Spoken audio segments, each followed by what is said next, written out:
गरीबी जब किसी के दरवाजे पर दस्तक देती है तो उसके साथ हजार मुसीबतें चली आती हैं। सुंदरवन में इस साल ठंड और बारिश का कहर ऐसा टूटा कि गरीब पंछियों के आशियाने तिनका तिनका होकर बिखर गए। रानू चिड़िया अपनी नन्ही बेटी गुड़िया के साथ एक बूढ़े पेड़ के टूटे घोंसले में गुजारा कर रही थी। माँ, मुझे बहुत ठंड लग रही है। हमारे घोंसले की छत से पानी टपक रहा है। क्या हमारे पास कोई पत्ता घर नहीं हो सकता? सब्र रख मेरी बच्ची, तेरी माँ दिन रात मेहनत करेगी। मैं तेरे लिए एक सुंदर और पक्का घर जरूर बनाऊंगी, जहाँ ना ठंड होगी और ना ही पानी टपकेगा। जब किसी के पास थोड़ी सहूलियत आ जाती है तो अक्सर उसका अहंकार जाग उठता है। कालू कौवे का घर पक्का था, इसलिए वो गरीब पक्षियों का मजाक उड़ाया करता था। कालू भाई, मेरी बेटी गुड़िया को बहुत तेज़ बुखार है और हमारा घोंसला टूट गया है। क्या आप आज रात के लिए हमें अपने घर के कोने में थोड़ी सी जगह दे देंगे? कल सुबह होते ही हम चले जाएंगे। अरे वाह रानू चिड़िया, तू और तेरी ये बीमार बच्ची मेरे साफ सुथरे घर में रहोगी। भाग यहाँ से। अगर तेरा घोंसला टूट गया तो मैं क्या करूँ? जाकर किसी झाड़ी में छुप जा। सही कहा भैया, मुफ्तखोरों के लिए हमारे घर में कोई जगह नहीं है। कालू कौवा रानू को धक्का देकर दरवाजा बंद कर देता है। रानू अपनी रोती हुई बेटी को लेकर बारिश में भीगती हुई आगे बढ़ जाती है और एक नीम के पेड़ के नीचे बैठकर रोने लगती हैं। तभी मिट्ठू तोता उसके पास उड़कर आता है। रानू बहन, तुम इस तरह रो क्यों रही हो और नन्ही गुड़िया इतनी शांत क्यों है? तोते भैया, कालू कौवे ने हमें अपने घर से निकाल दिया। मेरी बेटी ठंड से तड़प रही है। मेरे पास ना पक्का घर बनाने के पैसे हैं और ना ही ताकत। रानू बहन, हिम्मत मत हारो। इस जंगल के सबसे गुप्त हिस्से रहस्यमयी नीलगिरी घाटी में एक जादुई पारिजात का फूल खिलता है। वो कोई साधारण फूल नहीं है। वो उन पक्षियों की इच्छा पूरी करता है जिनका दिल साफ और निष्कपट होता है। क्या? इच्छा पूरी करने वाला जादुई फूल? हाँ रानू बहन, अगर तुम उस जादुई फूल तक पहुँच गई और उसने तुम्हारा सच्चा दुख देख लिया तो वो तुम्हारी हर इच्छा पूरी कर देगा। एक माँ का साहस दुनिया की हर आंधी से बड़ा होता है।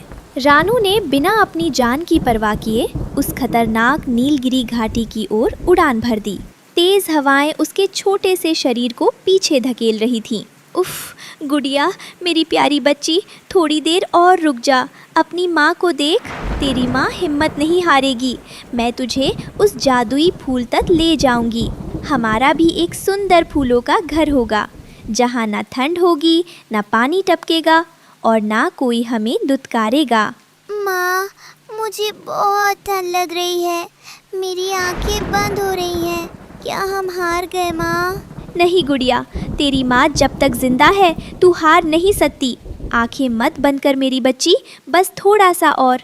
मुसीबत कभी अकेले नहीं आती। तभी आसमान में बिजली कड़कती है और एक विशाल खतरनाक काला बाज रानू और गुड़िया पर झपट्टा मारने नीचे आता है। इस तूफानी रात में नीलगिरी घाटी में दो लाचार शिकार, एक जख्मी चिड़िया और उसकी अधमरी बच्ची। आज तो मेरी रात की दावत हो गई। माँ, वो चीज़/बाज हमें खा जाएगा। ए शिकारी, अगर मेरी बेटी की तरफ एक कदम भी बढ़ाया तो मैं तेरे दोनों डोले चीर दूंगी। एक माँ से उसकी औलाद छीनने की हिम्मत मत करना। रानू जमीन पर गिरे एक जलते हुए सूखे लकड़ी के टुकड़े को चोट से उठाकर बाज पर फेंक देती है। बाज डरकर पीछे हटता है और आसमान में उड़ जाता है। खतरे से भरा रास्ता पार करने के बाद रानू उस अलौकिक घाटी में पहुंची। वहां खिले दिव्य जादुई फूल का तेज ऐसा था जैसे साक्षात ईश्वर का आशीर्वाद धरती पर उतर आया हो। रानू थक कर उस फूल के सामने गिर पड़ती है। उसकी आंखों से आंसू निकलकर जादुई फूल की पंखुड़ियों पर गिरते हैं। कौन हो तुम नन्ही चिड़िया, और तुम्हारे आंसुओं में इतना दर्द क्यों है? हे दिव्य जादुई फूल, मैं एक बेहद गरीब और लाचार माँ हूँ। मेरा घोंसला तूफान में बह गया। मेरी बेटी ठंड और बुखार से तड़प रही है। कौवों ने हमें दुत्कार दिया। हमारे पास सिर छुपाने के लिए एक पत्ता तक नहीं है। जादुई फूल केवल इच्छाएं पूरी नहीं करता था, वो पहले इंसान के दिल की पवित्रता को परखता था। रानू के निस्वार्थ प्रेम और आंखों के सच्चे आंसुओं ने जादुई फूल का दिल पिघला दिया। रानू चिड़िया, तुमने अपनी जान जोखिम में डालकर अपनी बेटी के लिए यहाँ तक का सफर तय किया। तुम्हारा दिल सोने की तरह शुद्ध है। माँ की इस ममता और त्याग से मैं अत्यंत प्रसन्न हूँ। बताओ तुम्हें क्या चाहिए?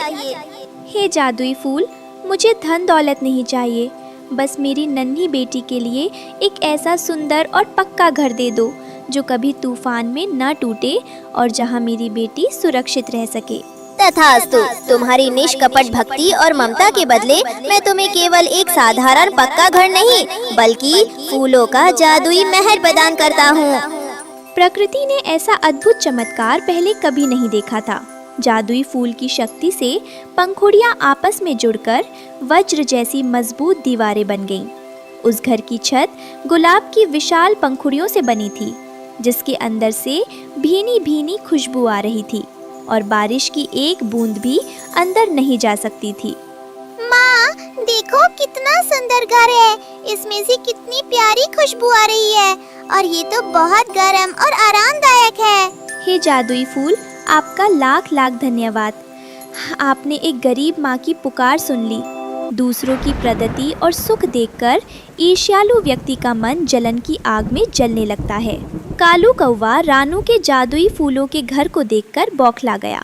ये कैसे हो सकता है? इस कल की भिखारी चिड़िया के पास इतना आलीशान और खुशबूदार फूलों का घर कहाँ से आया? बंटी, पता लगाओ ये चक्कर क्या है। भैया, मुझे पता चला है कि रानू को नीलगिरी घाटी के जादुई फूल ने ये घर वरदान में दिया है। वो जादुई फूल मनचाही इच्छा पूरी करता है। क्या इच्छा पूरी करने वाला जादुई फूल? अगर वो फूल रानू को फूलों का घर दे सकता है तो मुझे तो सोने का महल दे सकता है। मैं भी अभी उस जादुई फूल के पास जाऊंगा। अहंकार और लालच से भरा व्यक्ति जब दिव्य शक्तियों के सामने जाता है तो उसका अंत निश्चित होता है। कालू कौवा उड़ता हुआ जादुई फूल के पास पहुंचता है। वो बिना किसी आदर के जादुई फूल के सामने अकड़कर खड़ा हो जाता है। ए जादुई फूल, सुन, जब तूने उस मामूली रानू चिड़िया को फूलों का घर दे दिया तो मुझे भी अभी के अभी सोने का महल और ढेर सारा खाना दे। मैं इस जंगल का सबसे अमीर कौवा बनना चाहता हूँ। घमंडी कौवे, तेरे दिल में केवल लालच, अहंकार और दूसरों के लिए नफरत भरी है। तूने बारिश में तड़पती रानू और उसकी बीमार बच्ची को अपने घर से भगा दिया था। लालची और क्रूर पक्षियों को मेरी कृपा तभी नहीं मिलती। तू मुझे मना करेगा? मैं तुझे उखाड़ कर ले जाऊंगा। जो दूसरों का हक छीनना चाहता है और अहंकार में अंधा होता है, नियति उसे उसकी सही औकात दिखा देती है। जैसे ही कालू कौवा जादुई फूल को छूने बढ़ता है, फूल से एक काली भयंकर बिजली निकलती है। कालू कौवे के पंख जलकर काले भूरे हो जाते हैं और उसकी आवाज भद्दी हो जाती है। जा कौवे, तेरे लालच की सजा ये है कि तेरा पक्का घर भी तूफान में नष्ट हो जाएगा और तू जीवन भर भोजन के लिए दर दर भटकेगा। अहंकार और लालच की इमारत कितनी भी मजबूत क्यों ना दिखती हो, जब कुदरत का न्याय होता है तो वो तिनके की तरह बिखर जाती है। जादुई फूल के श्राप से जल चुका कालू कौवा दर्द से कराहता हुआ अपने घर पहुंचा ही था कि आसमान में एक भयंकर आकाशीय बिजली चमकी। अरे देवा, मेरी पक्की हवेली, मेरी छत सब जलकर राख हो गया। जादुई फूल का श्राप सच हो गया। अब मैं इस तूफानी रात में कहाँ जाऊंगा? मुसीबत के समय ही अपनों का असली चेहरा सामने आता है। कालू कौवे को याद आया कि उसका सगा भाई बंटी कौवा भी पास ही के पेड़ पर एक बड़े, सूखे और पक्के घोंसले में रहता है। कालू को लगा कि उसका भाई मुसीबत में उसका साथ देगा। बंटी भाई, बंटी, दरवाजा खोलो। मेरी हवेली पर बिजली गिर गई, सब राख हो गया। जादुई फूल के जहर से मेरे पंख जल गए हैं। मुझे अंदर ले लो भाई। बाहर बहुत तेज बारिश और ठंड है। बंटी कौवा दरवाजा थोड़ा सा खोलकर बाहर झांकता है। अरे कालू, तू ये किस हाल में आया है? तेरे पंख काले झुलसे हुए हैं और तू जादुई फूल का शापित है। अगर मैंने तुझे अपने घर में जगह दी तो वो श्राप और बिजली मेरे घर पर भी गिर जाएगी। ये क्या कह रहा है बंटी? मैं तेरा बड़ा भाई हूँ। हमने साथ मिलकर रानू चिड़िया का मजाक उड़ाया था, उसे बारिश में भगाया था। आज जब मुझ पर आफत आई है तो तू मुझे छोड़ रहा है। कालू भाई, जब तक तेरे पास पक्का घर था तो मेरा भाई था। अब तू एक भिखारी है।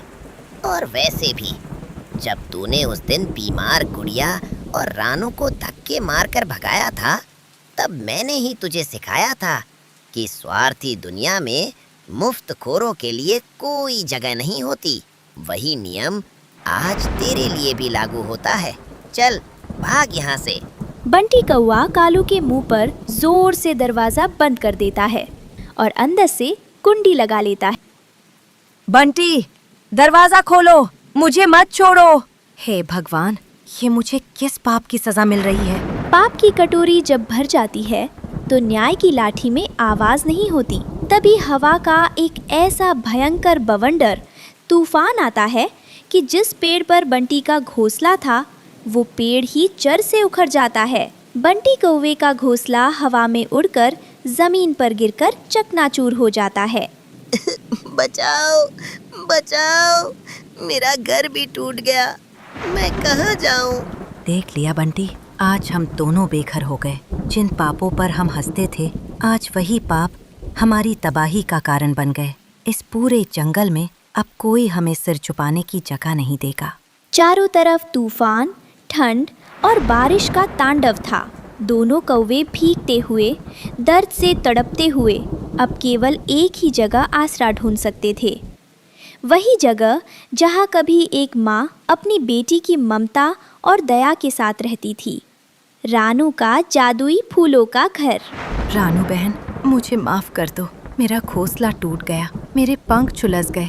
जादुई फूल ने मुझे मेरे पापों की सजा दे दी। आज मेरे पास रहने को छत नहीं है। माँ, इन्होंने हमें बारिश में भगा दिया था। क्या हम इन्हें अंदर आने दें? गुड़िया मेरी बच्ची, बदला लेने से बड़ा धर्म क्षमा करना होता है। जादुई फूल ने हमें ये घर केवल रहने के लिए नहीं बल्कि दूसरों का दुख बांटने के लिए दिया है। रानू की दरियादिली देखकर कालू कौवे का घमंड चकनाचूर हो गया और उसकी आंखें खुल गई। रानू बहन, आज मुझे समझ आया कि असली धन सोना या पक्का घर नहीं होता, बल्कि साफ दिल और दूसरों की मदद करने की भावना होती है। तुम्हारा ये फूलों का घर तुम्हारी पवित्र आत्मा का प्रतीक है। जहाँ प्रेम, दया और निस्वार्थ भाव होता है, वहीं ईश्वर का वास होता है और वहीं सच्चा चमत्कार होता है। उस दिन के बाद रानू चिड़िया और उसकी बेटी गुड़िया उस जादुई फूलों के घर में खुशी खुशी रहने लगी। रानू ने अपने घर के दरवाजे हर बेघर और ज़रूरतमंद पक्षी के लिए खोल दिए। जादुई फूलों का घर सुंदरवन में निस्वार्थ प्रेम और माँ की ममता की अमर मिसाल बन गया।